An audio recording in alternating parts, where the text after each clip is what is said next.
He has spoken on the topics faith, family and freedom in Cuba, Belgium, Brazil, Congo, UK and all over the USA to crowds from 14 to 40,000. International leadership speaker, trainer and coach. Author of Learn to Raw Leadership, Attitude Hack, Live a More Excellent Life, 5 Battle Strategies of a Victorious Warrior. 2021 President's Lifetime Achievement Award recipient. Founding partner of the John Maxwell team. Toastmaster International Speech Competition semi-finalist. Founder of Tell It Like It Is TV, ThatGuyRocks.com and ThatGuySpeaks.com.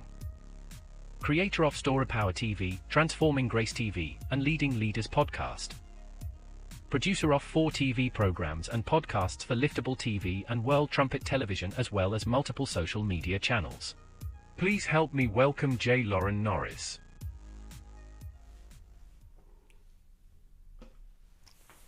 I remember going to the boss and actually saying, you'd be better off if you closed the business down. Let everybody go. Well, except these three people, and I wasn't on the list. They're good employees and they would probably serve you well in your other businesses. You should consider keeping them, but close the business down. It's not doing you any good. Let me just say, that is not a great way to start a career or a great way to ensure your longevity at a company. But that's what I did because I believed it was the right thing to do. And that's what I want to talk about in this episode of Leading Leaders. Subscribe now for our extensive video library of leadership lessons promoting faith, family, and freedom.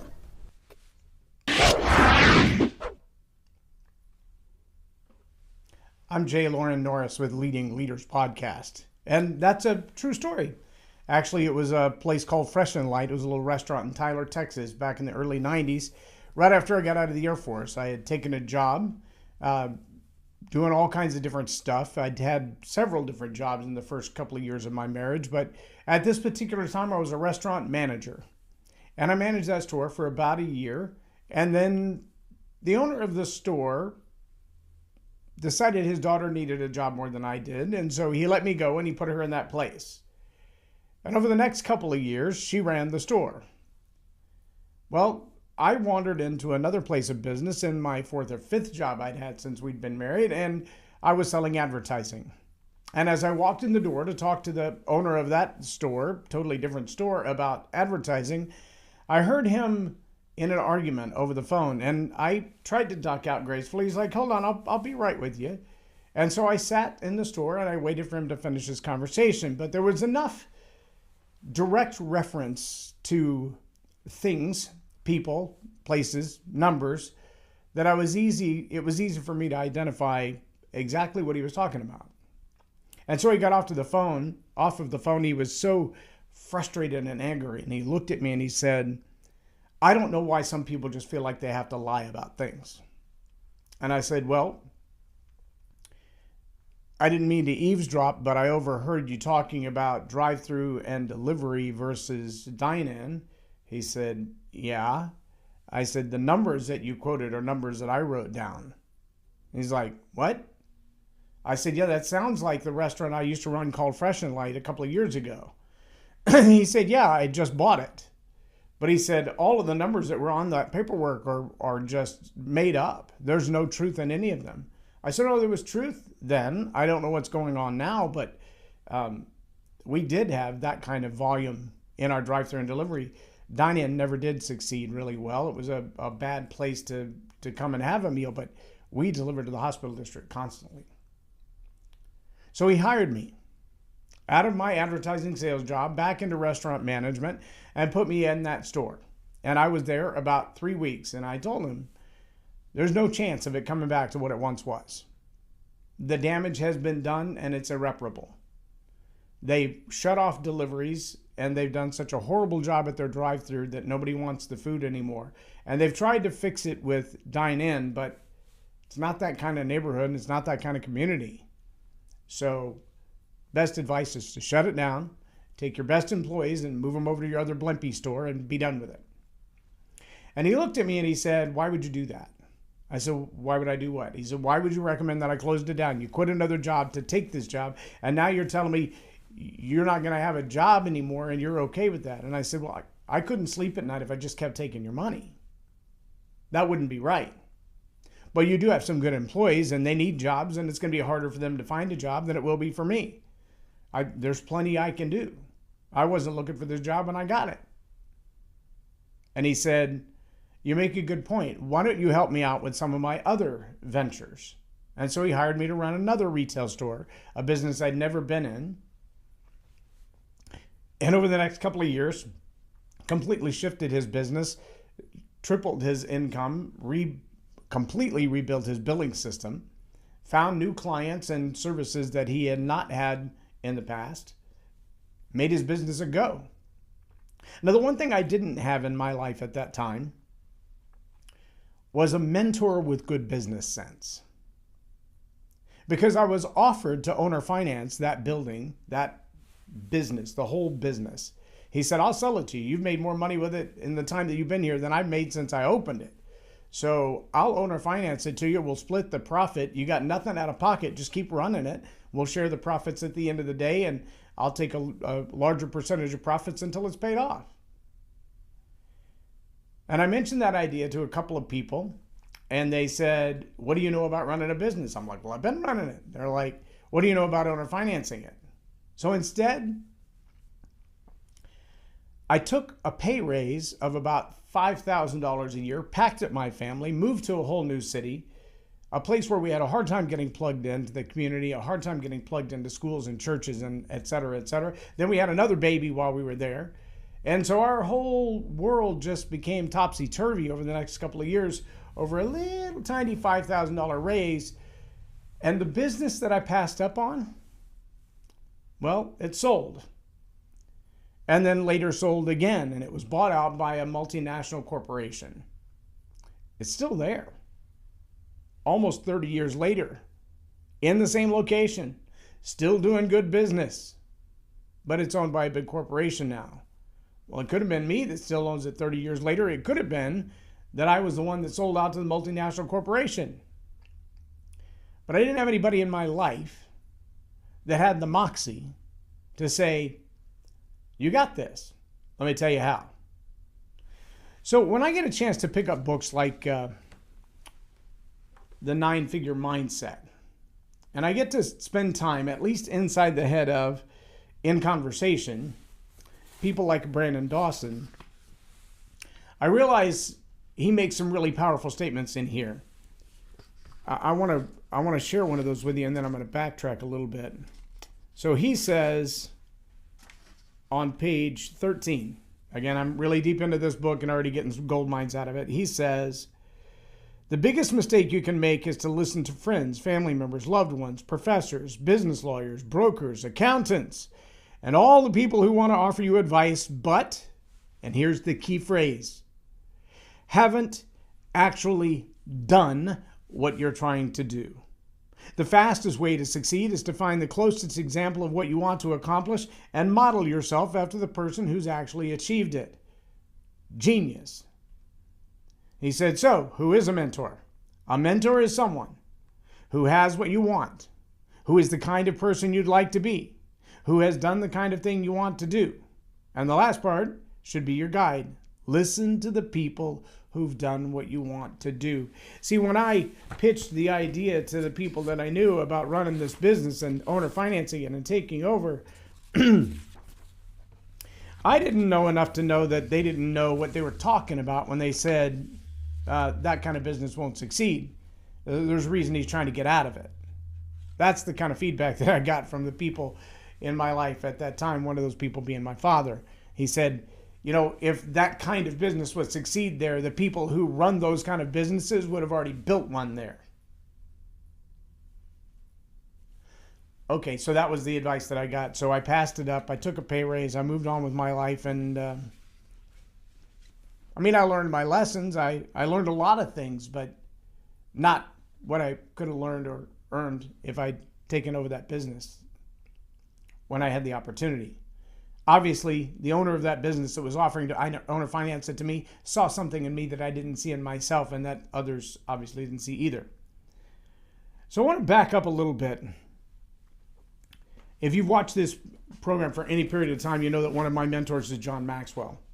And I noticed the little publishing moniker on the bottom of this book is Maxwell Leadership. That was pretty fascinating. But I also saw this couple of chapters here, or a couple of paragraphs here. He says, this is John Maxwell writing the foreword to Brendan's book. This is Brandon Dawson's book, The Nine-Figure Mindset. John Maxwell says, I do a lot of leadership coaching and training for organizations around the world, including governments, as well as businesses of all sizes and levels of complexity. Some are in rough shape and suffer from weak leadership before my Maxwell leadership arrives on scene. Others are further along in the leadership spectrum and want to work with us to make themselves better. Brandon's team fell in neither camp.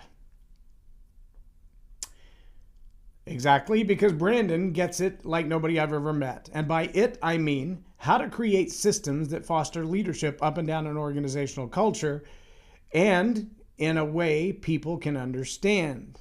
My role was to help Brandon deepen and enrich in his team's thinking.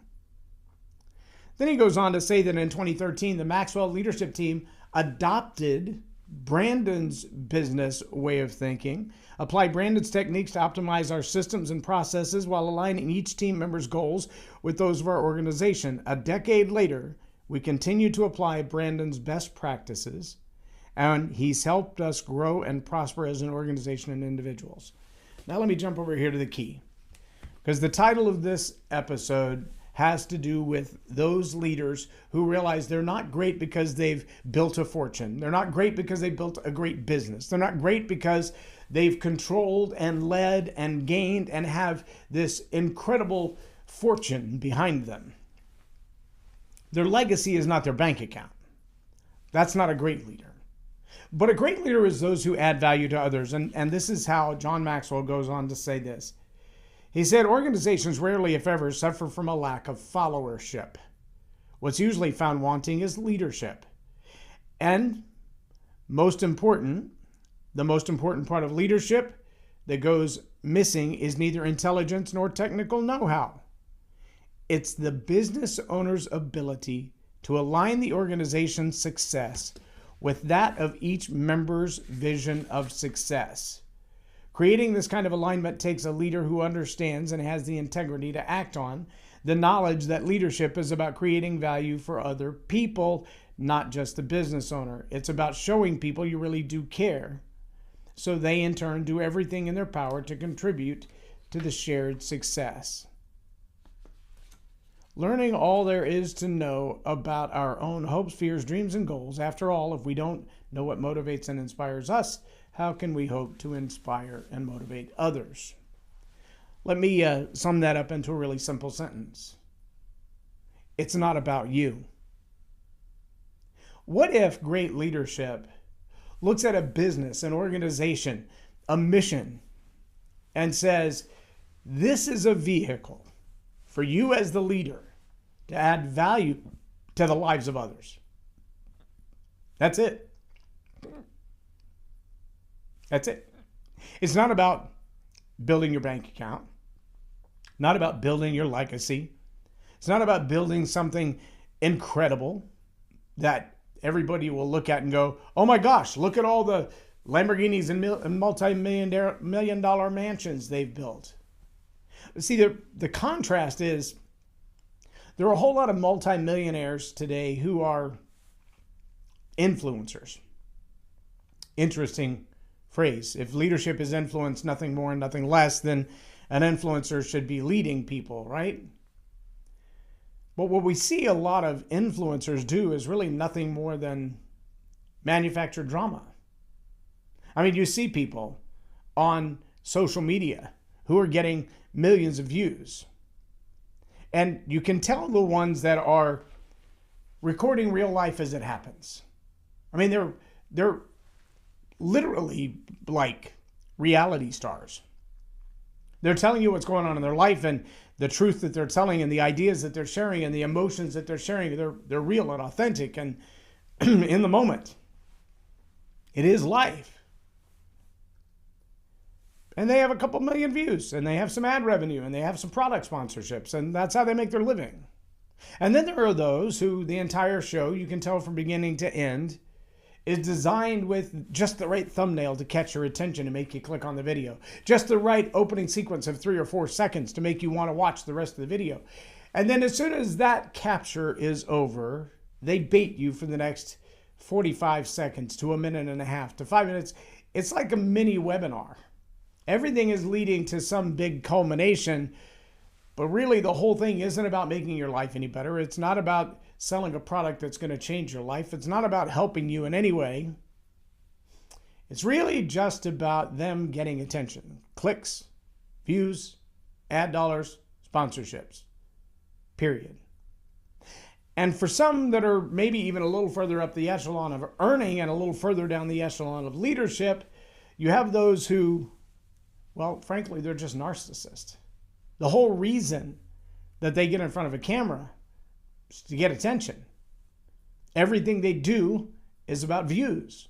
Everything they do is about traffic. It's the perfect SEO. It's the perfect ad sequence. It's the perfect campaign. It's the perfect thumbnail. It's the perfect image. It's the perfect look. Everything is about, look at me. And even if they do employ a graphic editor or a graphic designer, someone to put the program together and make it fancy, someone to master the SEO, even if they pay all those people, chances are they're temporaries, temp employees, or they're virtual assistants, and they're getting paid a minuscule amount of the multiple millions of dollars of ad revenue that's coming in. They're getting paid, many of them, an embarrassing amount or not even a livable or respectable wage. And yet, leadership is influence, nothing more and nothing less. So if you're an influencer, well, you're a leader. But what are you leading people to do? Are you producing anything? Life-changing content? Revolutionary thought? Revelation? Anything? Bueller? Anyone? It's amazing to me how many people get caught up in that trap of the narcissistic, hey, look at me. I really recently won an award for this podcast. Probably because I was the only one in the category. But I'm okay with that. I can now slap the moniker award-winning podcast on my podcast.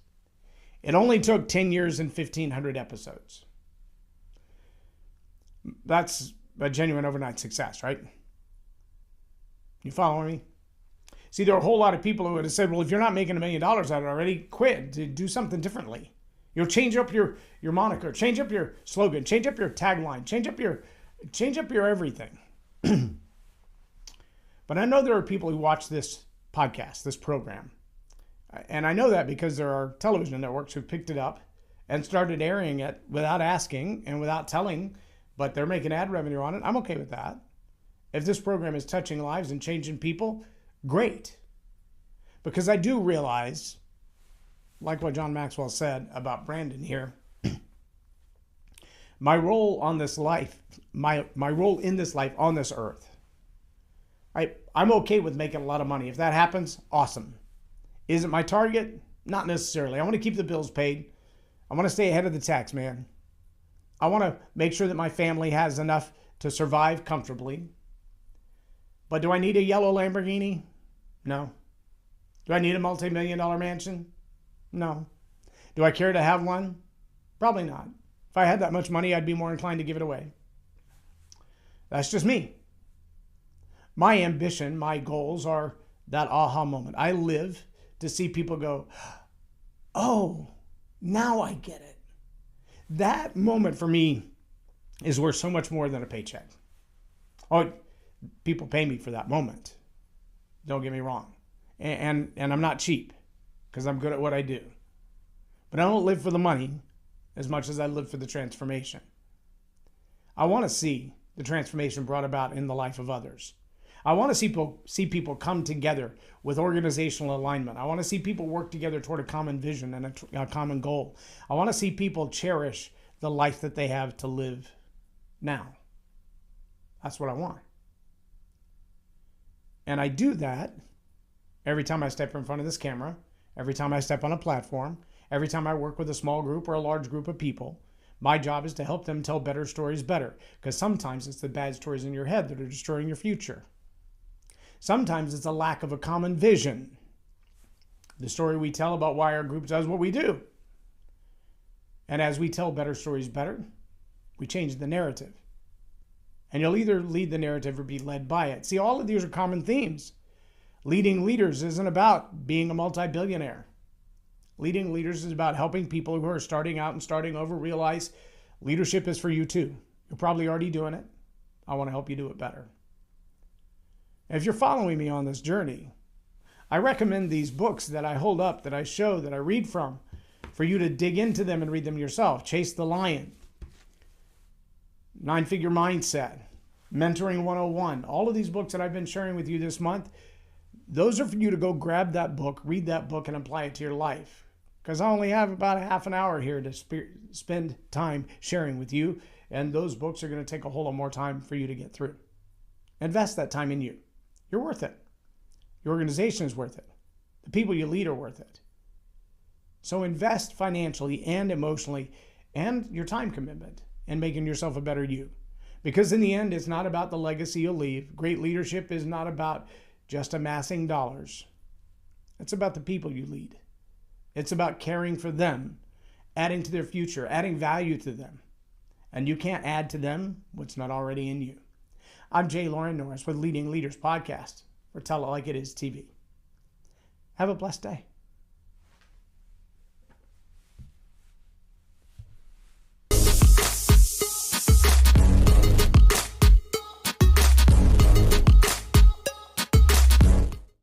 Loren is a master teacher on storytelling, and I learned so much. I'm really going to have to sit down and go back through everything, and I think I might have to have some more coffees with Loren, but it was totally worth my time, and I really highly recommend it if you're looking to grow your ministry, grow your business, grow your career.